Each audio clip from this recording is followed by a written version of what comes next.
अच्छा, अब देखो इस क्वेश्चन के अंदर क्या है कि उसने आपको एरियाज दी हैं, ठीक है। अब एरिया ऑफ रेक्टेंगल का फॉर्मूला पता है क्या होता है? Length times width. बिल्कुल ठीक है, area is equals to length time width. Okay, सबसे फर्स्ट पार्ट में कहता है कि आपने पी क्यू निकालना है। लेट्स सपोज ये जो हमारा पी क्यू है ना, दैट्स राइट हियर, मैंने ये डब्ल्यू मार्क कर लिया, ठीक है, दिस इज द विड्थ। अब आपने जो फॉर्मूला आपने वही अप्लाई करना है। Area was 17, length is x plus 5 and width is P Q. अगर अब यहाँ पे मैं पी क्यू को सब्जेक्ट बना लेता हूँ, व्हाट आई डू, ये x प्लस 5 मल्टीप्लाई हो रहा है तो दूसरी साइड पे जाके it would be divided, so 17 divided by x plus 5। ये बात समझ आई है? Yes. ओके, बट ठीक हो गया। सो उसने यही आपसे कहा था, when it says to find an expression in terms of x, that's what it does mean, कि आपके पास कोई वैल्यू नहीं आएगी, there would be an expression और उस एक्सप्रेशन के अंदर x आ रहा होगा, that's what it does mean. अब इसी तरह मुझे बताओ, ये जो सेकंड पार्ट है ए बी, अब इसका क्या आंसर बन रहा होगा? सेम, बिल्कुल सेम टू सेम है। ए बी का आंसर क्या बनेगा, बस आपने ये बताना है। 17 divided by बिल्कुल ठीक है, 17 डिवाइडेड बाय x। ओके ठीक है। बी पार्ट के अंदर अब वो क्या कहते हैं, A B is 3 centimetre longer than P Q. इसका क्या मतलब है? Which side is the longer longer, A B और P Q? AB. A B is longer, what it does mean कि it is 3 centimetre longer than P Q, यानी जितना भी हमारा पी क्यू है, if we add 3 in it that would be equal to A B. ये point समझ आया? Yes, sir. Okay तो हमारा ए बी का एक्सप्रेशन क्या था? 17 by x 3 plus P Q, P Q was 17 over x plus 5। अब हम इसका एलसीएम ले सकते हैं? Yes, sir. ओके, जरा एलसीएम लेते हैं। अच्छा, we can take LCM on this side, और अगर आपने चलो इसी तरह ही ले लेते हैं। सो एक्स प्लस 5 इधर मल्टीप्लाई होगा, so it would be 3 times x plus 5 plus 17 times 1 times x plus 5, और इस साइड पे 17 बाई एक्स ही रहेगा। Now let's open the brackets, 3x plus 15 plus 17 over x plus 5 and here it would be 17 over x। अब हम इसे cross multiply कर लेते हैं तो it would be 17 over x plus 5 इस तरह से, एंड ये x जब इधर जाएगा तो x times 3x plus 32।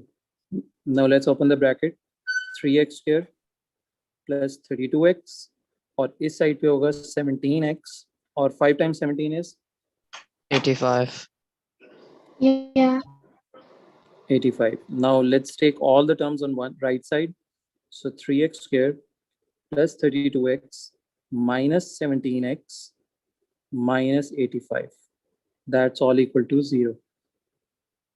Okay, so 32 minus 17 would be 32 minus 17, 15.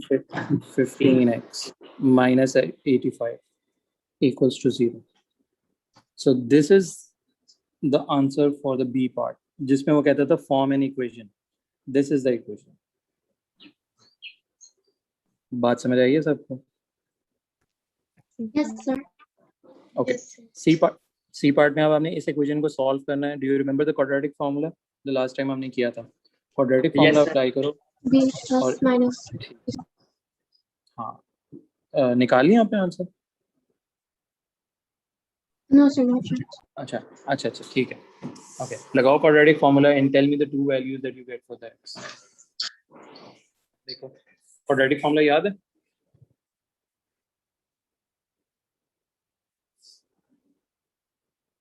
ये लिखा था फार्मूला?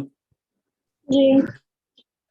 ओके, मुझे बताओ ए की वैल्यू क्या होगी? हाँ, जो एक्स स्क्वायर के साथ होता है that is the value for a, so A is 3, b is 15 जो x के साथ होता है, and the term without x is known as to be c, and the C is -85 right here. ठीक है, अब आपने इन वैल्यूज को सब्स्टिट्यूट करना है.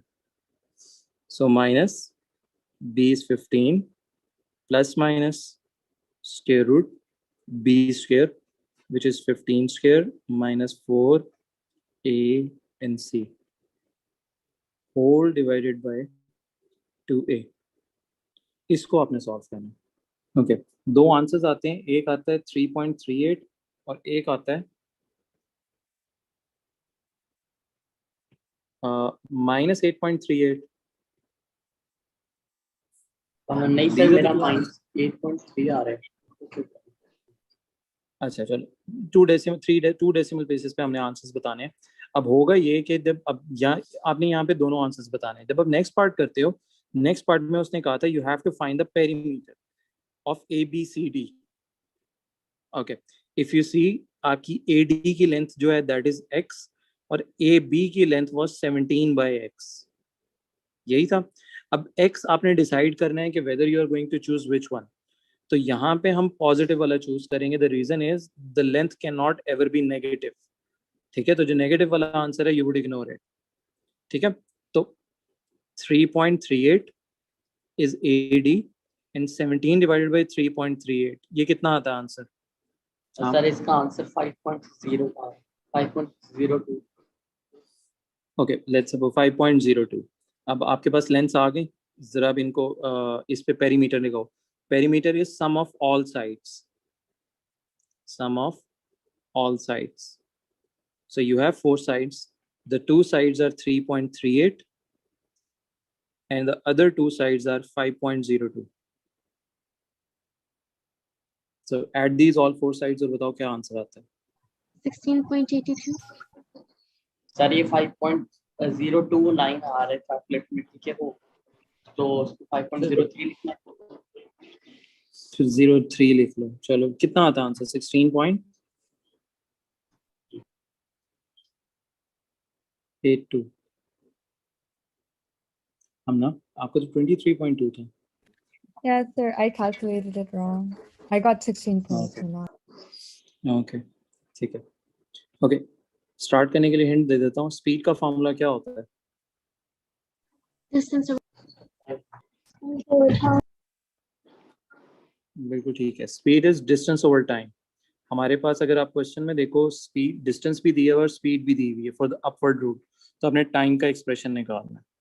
सो सब्स्टिट्यूट द वैल्यूज जो जिसकी पता है और टाइम का एक एक्सप्रेशन निकालो. Sir, मेरा भी सेम आंसर है 20x. ओके, किसी को फर्स्ट पार्ट समझना आया हो कैसे करना है? A part. Still don't know. Okay, speed का फॉर्मूला पता है मुझे. जी. अब देखो स्पीड कितनी है.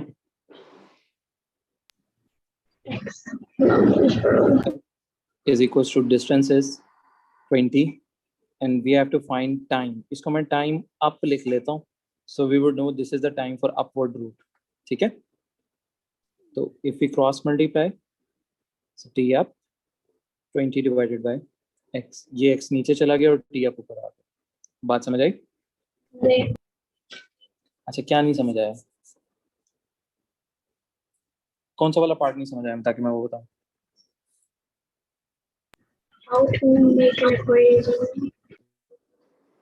How? I do not know what would be. ये देखो, दोबारा देखो, मैं एक्सप्लेन करता हूँ. अच्छा, यहाँ तक समझ आया था? ये कैसे नहीं. लिखा है?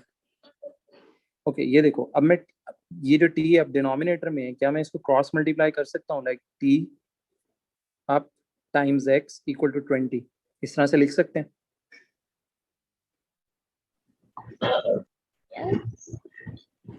अच्छा, नहीं पता लगा. देखो मैं एग्जांपल देता हूँ. लेट्स सपोज x ओवर 3 और 2 ओवर 5 है. इसको आप किस तरह सॉल्व करते हो? Do you cross multiply? आप क्या करोगे जरा मुझे बताओ, क्या लिखोगे जब आप इसको क्रॉस मल्टीप्लाई करोगे? जरा बताना. 6 equals 5x. Very good. Same चीज यहाँ पे की है हमने. मैंने क्या किया, ये जो t नीचे था इसको मैंने यहाँ ऊपर x के साथ मल्टीप्लाई कर लिया और इस 1 को 20 के साथ करेंगे तो 20 टाइम्स 1 रहेगा. ठीक हो गया? Okay. ओके, नाउ टी आपको आप इधर ही रखो और एक्स जो इधर मल्टीप्लाई हो रहा था वो दूसरी साइड पे जाके डिवाइड हो जाएगा। सो 20 डिवाइडेड बाय एक्स। बात समझ आई? Yeah. अच्छा, अब दूसरे वाले के लिए देखो, उसमें भी एक चीज है। अब जब वो कहता है कि डिस्टेंस आपका 25 है, okay, speed is 2 kilometre greater than the upward route, इस बात का मीनिंग क्या है? What does it mean? 2 kilometre are greater, what does it mean? That like the upward time will be 3/2 plus the downward time. नहीं, when it says the speed is 2 kilometre per hour greater than the upward speed, कि इसका meaning क्या है? कि it means कि जितनी speed it had on the upward route, अब उसकी स्पीड पहली वाली स्पीड से 2 किलोमीटर पर आवर ज्यादा है। What does it mean? कि अगर लेट्स सपोज मैं कहता हूँ अपवर्ड रूट की स्पीड मेरी 10 थी, 10 किलोमीटर पर आवर, आप इस स्पीड से जा रहे थे, ठीक है, अब जब आप वापस नीचे आ रहे हो तो अब आपकी स्पीड कितनी होगी? 12। 2 आवर ज्यादा है, 2 किलोमीटर पर आवर ज्यादा है। ये पॉइंट समझ आया? अब Yes. इस 10 की जगह लेट्स सपोज इमेजिन कि 10 नहीं है, यहाँ पे x है, तो अब नीचे क्या लिखेंगे? अब जो न्यू स्पीड है, जो नीचे आने की स्पीड है, that is basically x plus 2। ये बात समझ आई? Yes, sir. Okay, the speed is x plus 2, the distance is now 25 and the time downwards. ठीक है, अब जब मैं t डाउनवर्ड्स का एक्सप्रेशन बनाऊंगा, it would be 25 over x plus 2। यहाँ तक बात समझ आई? ओके, ये हो गया बी पार्ट। सी पार्ट में कहता है जॉन टुक 1.5 आवर लेस। अच्छा, पहले तो ये बताओ, ये वाली वैल्यू डेसिमल में कितनी होती है? 1.5. बिल्कुल, 1.5 आवर मीन्स 1.5 आवर्स। इसको एक तो ये चीज, इस वैल्यू पे फोकस रखेंगे। अच्छा, उसने कहा John took 1.5 hour less to come down than to go up, form an equation. Okay, अब now think of a question, और इस क्वेश्चन को आप अपने ऊपर अप्लाई करो कि आप ऊपर जा रहे थे माउंटेन पे और फिर नीचे आ रहे हो, आपको ज्यादा टाइम ऊपर जाते हुए लगा कि नीचे आते हुए लगा? ऊपर. ऊपर जाते हुए। ये मैं इसलिए पूछ रहा हूँ because we always subtract higher value minus lower value. अच्छा, माइनस क्यों कर रहे हैं? ऊपर और नीचे, ऊपर जाते हुए जितना टाइम लगा, लेट्स सपोज ऊपर जाते हुए 3 आवर्स लगे थे, और नीचे आते हुए कितना टाइम लगा? 1.5 आवर्स लेस। तो नीचे आते हुए उसे 1.5 लगे। अच्छा, 3 के अलावा कोई वैल्यू सेलेक्ट कर लेते हैं, मैं 10 सेलेक्ट करता हूँ, जरा इजी रहेगा। 10, मैं कहता हूँ ऊपर जाते हुए आपको 10 आवर्स लगे, तो नीचे आते हुए आपको कितना टाइम लगेगा? 8.5. 8.5, बिल्कुल ठीक है। आपने क्या करना है? दोनों को माइनस कर लेना है। तो हम यहाँ पे मैं क्या करूंगा? T upwards minus time of downwards, के ऊपर जाते हुए जितना टाइम लगा है subtracted the time toward downwards would be equal to 1.5 hours. पहले तो मुझे ये बताओ, ये पॉइंट किसी को ना समझ आया? आई नो इट्स थोड़ा समझने में मुश्किल है, तो इसलिए आई विल एक्सप्लेन अगेन। अगर नहीं आया तो जरा एक दफा देख लो, फिर मुझे बताओ कि द टाइम डिफरेंस जो है उनका। जी जी, बोलो बोलो। ओके, जो टाइम डिफरेंस है, टाइम डिफरेंस मींस कि अपवर्ड और डाउनवर्ड का जो टाइम डिफरेंस है, इट इज क्लियरली सेइंग कि उसे 1.5 आवर लेस लगा, मतलब जितना भी टाइम था उसे 1.5 आवर लेस लगा। तो दोनों का टाइम डिफरेंस जो है वो हाफ आवर लेस है। तो मैंने यहाँ पे क्या किया? दोनों का टाइम डिफरेंस निकाला। अब आपने खुद सोचना है कि किस, अब डाउनवर्ड माइनस अपवर्ड करेंगे कि अपवर्ड माइनस डाउनवर्ड करेंगे। अब अगर आप प्रैक्टिकली अपने आप को सोचो और क्वेश्चन को देखते हुए, Upward minus downward. बिल्कुल ठीक है, आपको ऊपर जाते हुए ज्यादा टाइम लगेगा। The upward route is taking more time and the downward time is taking the less time. तो अब आपने दोनों के एक्सप्रेशन निकाले हुए। The T F was 20 over x and it was 25 over x plus 2 is equals to 1.5. Now take the LCM, cross multiply and form an equation.